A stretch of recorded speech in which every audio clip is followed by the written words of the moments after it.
গ্রামের মেয়েরা ঝরে যাওয়া মাথার চুল বিক্রি করে, কিছু লোক এই চুলগুলো কিনে ব্যবসা করে। এই ধরনের ব্যবসা অথবা চুল বিক্রি করা যাবে কিনা? আধুনিক প্রযুক্তির যুগে সন্তানদের মধ্যে ধর্মীয় মনোভাব কিভাবে গড়ে তোলা সম্ভব? ভাড়াটিয়া নামাজ পড়ে না, গান শুনে টিভি দেখে, নিষেধ করলে শুনো না, এক কথা দিনদার পরিবার নয়, তাকে বাসা দেওয়া যাবে কিনা? ভার্সিটিতে আমাদের প্রত্যেক সেমিস্টারের পরীক্ষার আগে শিক্ষকদের ব্যাপারে স্টুডেন্টদের মন্তব্য নেওয়া হয় অনলাইন ফরমের মাধ্যমে। যদি আমার কোনো সহপাঠী কোনো কারণবশত তার পক্ষ থেকে তার নাম, আইডি ও পাসওয়ার্ড ব্যবহার করে ফর্ম ফিল আপ করে দিতে বলে, তা আমি পড়তে পারবো কিনা, এটা কি প্রতারণা হবে কিনা? শীতকালে অফিস থেকে ফেরার পথে প্রায় প্রতিদিনই নামাজ কাজা হয়ে যাচ্ছে, বাস থেকে নেমে নামাজ আদায় করার সুযোগ নেই। এক্ষেত্রে জানাতে কিভাবে নামাজ আদায় করবো? এখনকার শপিং অ্যাপসগুলোতে দেখা যায় রেগুলার চেক ইন করলে পয়েন্ট দেয়, এই পয়েন্ট ইউজ করে পরের শপিং এ ডিসকাউন্ট নেওয়া যায়। এই ধরনের ডিসকাউন্ট নেওয়া হালাল হবে কি? আমার বয়স যখন 10 কিংবা 11 বছর, আমি তখন একবার আল্লাহকে গালবন্ধ করে বসি। বড় হয়ে বিষয়টা বুঝতে পেরে আমি খুবই ভয়ে আছি, আমার কি ঈমান চলে গেছে? আমি মাঝে মধ্যে রোজা রাখি, আমার রোজার কথা আমি কাউকে বলতে চাই না, কিন্তু খাওয়ার সময় কলিগরা জিজ্ঞেস করলে বাধ্য হয়ে বলতে হয়। এতে আমার কাছে মনে হয় আমার রোজাটা হালকা হয়ে গেছে। জানতে চাই এতে কি সত্যি আমার রোজা হালকা হয়ে যায় কিনা?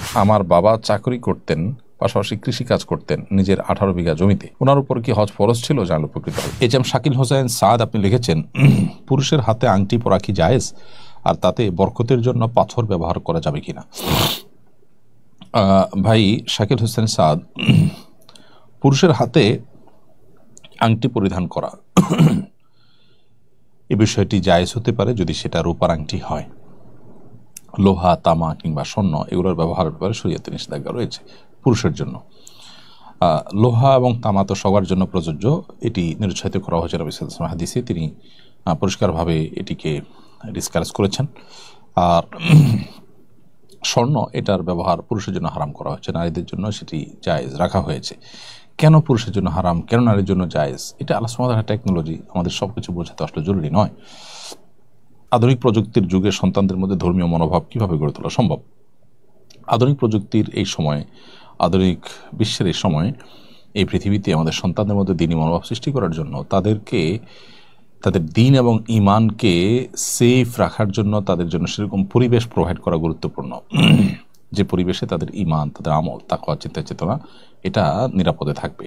তাদেরকে যদি কোনো প্রতিকূল পরিবেশে পাঠাতে হয়, তাহলে সে পরিমাণ সেফটি বেল্ট তাদের জন্য রেখে তারপর পাঠাতে হবে। অর্থাৎ তাদেরকে দ্বীনি বিষয়গুলো সঠিকভাবে শিখিয়ে বুঝিয়ে তাদের মধ্যে সেই চেতনা সৃষ্টি করে, তাদের মধ্যে সেই দ্বীনি আগ্রহ জাগ্রত করে, দ্বীনি শিক্ষা এবং দ্বীন এবং ঈমান ইসলামের বিরুদ্ধে যে সমস্ত ষড়যন্ত্র হয়ে থাকে, যে সমস্ত সংশয়গুলো সৃষ্টি করবার চেষ্টা করা হয়ে থাকে, সেগুলো সম্পর্কে তাদেরকে ওয়াকিফাল করে তারপর তাদেরকে সেখানে পাঠাবেন। ইনশাআল্লাহ আশা করা যায় তারা সেখান থেকে তাদের ঈমান আমলকে তখনই রক্ষা করে ফিরতে পারবে।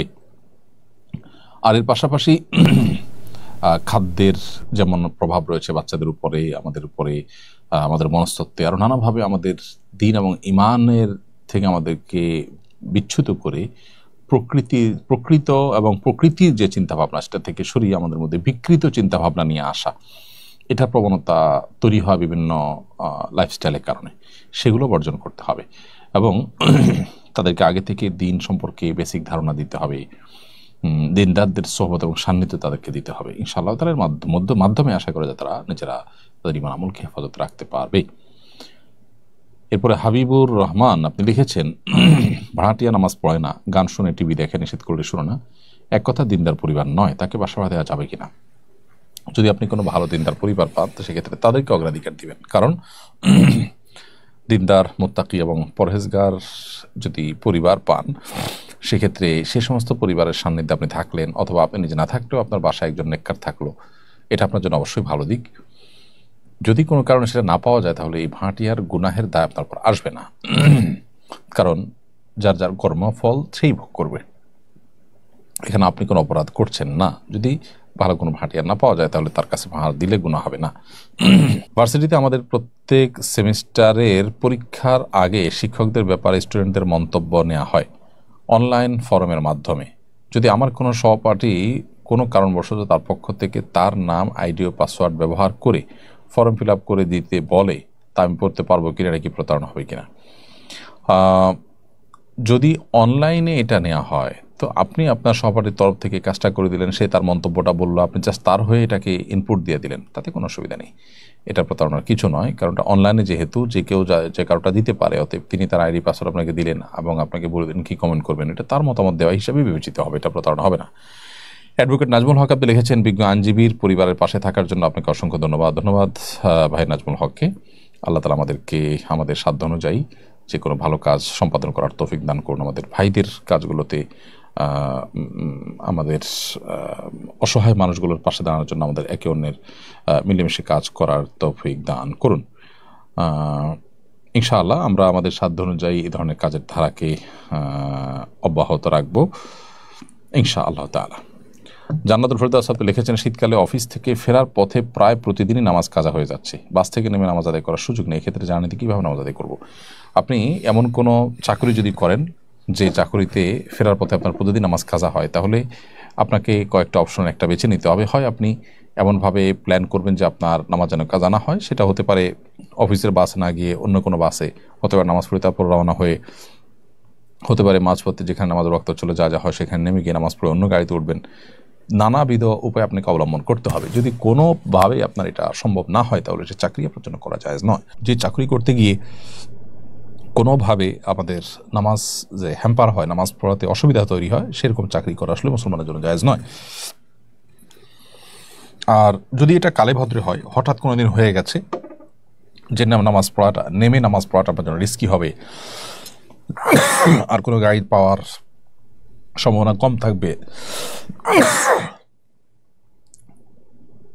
মেয়ে মানুষ হিসেবে আপনার অন্য গাড়িতে ওঠাটা কষ্টের হবে, বা আপনার কোনো রকম হুমকি আপনার মধ্যে আপনার জন্য থাকে, তাহলে সেক্ষেত্রে আপনি ওই কালে ভদ্রে যদি হয়, ওই সময়টাতে ওযু থাকলে যে অবস্থা আছে সে অবস্থা নামাজ পড়ে নেবেন বসে, এবং পরবর্তীতে নামাজটা আপনি কাজা করবেন।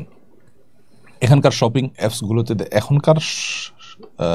অ্যাপসগুলোতে দেখা যায় রেগুলার চেক ইন করলে পয়েন্ট দেয়, শপিং করলে পয়েন্ট দেয়। এই পয়েন্ট ইউজ করে পরের শপিংয়ে ডিসকাউন্ট নেওয়া যায়। এ ধরনের ডিসকাউন্ট নেওয়া হালাল হবে কিনা? হ্যাঁ, সম্পূর্ণ হালাল। কোনো শপিং মলে আপনি গেলে তারা আপনাকে যদি বোনাস পয়েন্ট দেয়, তারপরে তাদের কাছে গেছেন, তাদের ওখানে কিনতে গেছেন, সেজন্য আপনাকে একটা রিওয়ার্ড তারা দিল, একটা পুরস্কার তারা দিল, গিফট তারা দিল, এটা জায়েজ আছে, কোনো অসুবিধা নেই। এই পয়েন্টগুলোকে একত্র করে আপনি গিফটের আকারে সেটাকে কনভার্ট করে নিচ্ছেন, সেটা জায়েজ আছে, কোনো অসুবিধা নেই। এমডি আল মমিন আপনি লিখেছেন, হর হামেশায় দেখা যায় গ্রামের মেয়েরা ঝরে যাওয়া মাথার চুল বিক্রি করে, কিছু লোক এই চুলগুলো কিনে ব্যবসা করে। এই ধরনের ব্যবসা অথবা চুল বিক্রি করা যাবে কিনা? উত্তর হলো না, এ ধরনের ব্যবসাও জায়েজ নয়, চুল বিক্রি করাও জায়েজ নয়। কারণ হলো এই যে চুল, এটা মানব দেহের অংশ। আল্লাহ রাব্বুল আলামিন মানুষের শরীরকে, মানুষকে মর্যাদা দিয়েছেন, যার কারণে তার এই শরীরের অংশ বিক্রি করা বা এটাকে আপনার ব্যবসার পণ্য হিসেবে বানানো, এটা মানবতার জন্য, মানব দেহের জন্য অপমানের। সেজন্য শরীয়ত এটাকে হারাম করেছে, এবং সেই সাথে যারা বিক্রি করছেন তারাও গুনাহগার হবেন। তারা এটা কেনা বেচা কেউই করতে পারবেন না, শরীর দৃষ্টিকোণ থেকে এটি জায়েজ কোনো পেশা নয়। নুসরাত জাহান আপনি আমাদের ইউটিউব চ্যানেলে রেখেছেন, আমার বয়স যখন 10 কিংবা 11 বছর, আমি তখন একবার আল্লাহকে গালবন্ধ করে বসি। বড় হয়ে বিষয়টা বুঝতে পেরে আমি খুবই ভয়ে আছি, আমার কি ঈমান চলে গেছে? বোন নুসরাত জাহান, এটির পর তওবা করে আপনি যদি পরিপূর্ণভাবে আল্লাহ তাআলার প্রতি ঈমান নিয়ে আসেন, তাহলে সেক্ষেত্রে জোরালোভাবে আশা করা যায় যে আল্লাহ রাব্বুল আলামিন আপনার সেই তওবাকে কবুল করেছেন এবং আল্লাহ তাআলা আপনাকে মাফ করে দিবেন। বিধায় আপনি আল্লাহ সুবহানাহু ওয়া তাআলার প্রতি সেই আপনার যে আপনার যে ভুল হয়েছে সেটার জন্য আল্লাহ সুবহানাহু ওয়া তাআলার কাছে মাফ চেয়ে তওবা ইস্তেগফার করে, তওবা নাসুহা করে আপনি নতুন করে শুরু করবেন। ইনশাআল্লাহ আল্লাহ তাআলা আপনার পেছনের গুনাহগুলোকে মাফ করবেন, এবং নতুন করে কালিমা শাহাদা পাঠ করে আপনার কৃতকর্মের জন্য লজ্জিত অতপ্ত হয়ে মাফ চাবেন। এটাই আপনার নতুন করে শুরু করা হবে। তাজদীদ ঈমান বা ঈমানকে নবায়ন করে নেবেন। এরপরে প্রশ্ন করেছেন এক ভাই, লিখেছেন, আমি মাঝে মধ্যে রোজা রাখি, আমার রোজার কথা আমি কাউকে বলতে চাই না, কিন্তু খাওয়ার সময় কলিগরা জিজ্ঞেস করলে বাধ্য হয়ে বলতে হয়। এতে আমার কাছে মনে হয় আমার রোজাটা হালকা হয়ে গেছে। জানতে চাই এতে কি সত্যি আমার রোজা হালকা হয়ে যায় কিনা? না, যদি কোনো কারণে আপনি আপনার রোজাকে লুকোতে না পারেন, মানুষের কাছে কোনো কারণে আপনার বলে ফেলতে হয়, তাতে আপনার রোজার কোনো অসুবিধা নেই, কোনো অসুবিধা হবে না। এবং মানুষ জেনে গেছে তখন আপনার মধ্যে একটু ভালো লাগা কাজ করছে, যদি এমনও হয় তাতেও অসুবিধা নেই, কারণ ইচ্ছাকৃত আপনি এটি করছেন না। মানুষের ইচ্ছার বাইরে কোনো কিছুর জন্য আল্লাহ তাআলা তাকে জবাবদিহি করবেন না। যার কারণে আপনি চেষ্টা করবেন নিজের আমলকে, নেকামলকে লুকাবার জন্য। এরপর মানুষ জেনে ফেললে আপনি সেটার জন্য অরিড হওয়ার দরকার নেই। তবে এরপরও নিজেকে কোনো প্রকার অহমিকা যেন না আসে, লৌকিকতা যেন না আসে, রিয়া যেন না আসে, সেজন্য নিজেকে আপনি যথাসম্ভব সামলে নিয়ে সংশোধনে রাখার চেষ্টা করবেন, নিয়ন্ত্রণে রাখার চেষ্টা করবেন। এমনি সাইফুল ইসলাম আপনি লিখেছেন, আমার বাবা চাকরি করতেন, পাশাপাশি কৃষিকাজ করতেন নিজের 18 বিঘা জমিতে। ওনার উপর কি হজ ফরজ ছিল? জানলে উপকৃত হবো। আপনার বাবা যে চাকরি করতেন, এই চাকরির টাকা জমে তার জীবনে কখনো হজ করার মতো টাকা জমেছে কিনা, হয়েছে কিনা, এবং কৃষিকাজ যে তিনি করতেন সেখানে তার নিজের যে 18 বিঘা জমি রয়েছে, সেই 18 বিঘা জমির চাষের উপরে, কৃষিকাজের উপরে তিনি নির্ভরশীল কিনা। যদি এমন হয় যে না, এটার উপর নির্ভরশীল না, এখানে অতিরিক্ত অনেক জমি পড়ে আছে যেটার উপর আসলে তার ফ্যামিলি নির্ভর করে না, তাহলে সেক্ষেত্রে সেগুলো বিক্রি করে জমি তার যদি হজ করার মতো সুযোগ থাকে তাহলে সে কাজটা তাকে করতে হবে।